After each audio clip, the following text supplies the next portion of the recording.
Du coup, DevOps, ça veut dire quoi DevOps? DevOps, comment est-ce que je peux expliquer DevOps? Peut-être je vais partir sur des trucs terre à terre, puis revenir de façon technique.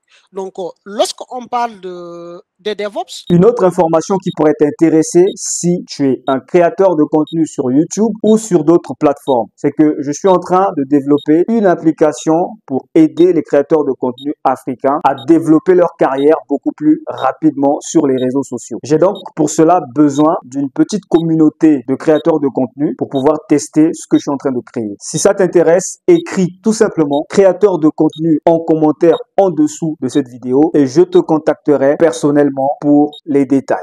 prenons l'exemple d'un chef d'orchestre. Donc, lui, le chef d'orchestre, il veille à ce que l'ensemble des instruments, développeurs, systèmes, outils, équipes, jouent ensemble de manière harmonieuse pour livrer des applications ou bien des services de haute qualité rapidement et efficacement. Donc, de façon terre à terre, c'est ça qui veut dire DevOps. Maintenant, lorsqu'on essaye de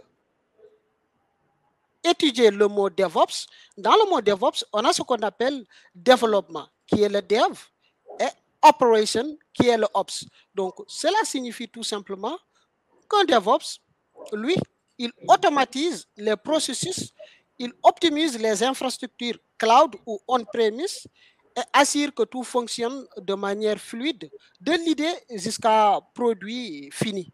Donc, en gros, c'est ça qui veut dire DevOps.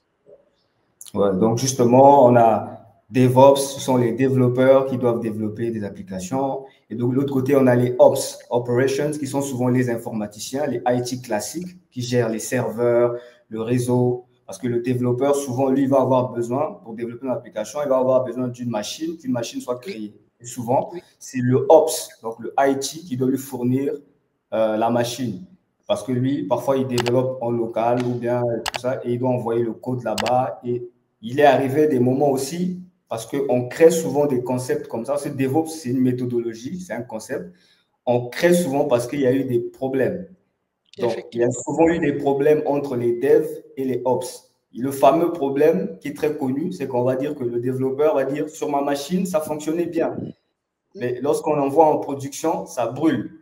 Et donc, pour éviter ça et aussi pour augmenter l'agilité et favoriser le processus de livraison continue et ininterrompue d'applications, on a créé le concept DevOps. DevOps.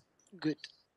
Très bien. Avant de continuer, laisse-moi te partager très rapidement une information qui peut t'aider. Si tu veux tirer parti du SEO, ton site web doit être rapide et performant. Et l'un des paramètres qui entre en jeu pour avoir un site web rapide et performant, c'est l'hébergement. Si tu t'apprêtes à lancer ton site web d'entreprise et que tu n'as pas encore décidé sur l'hébergeur à choisir, je te propose WPX qui est certainement aujourd'hui l'hébergeur le plus rapide et le plus performant du marché. Et si tu as déjà un site web mais qui n'est pas très performant, je te recommande aussi d'aller regarder WPX et peut-être de l'essayer. Si ça t'intéresse, je t'ai mis le lien dans la description de cette vidéo.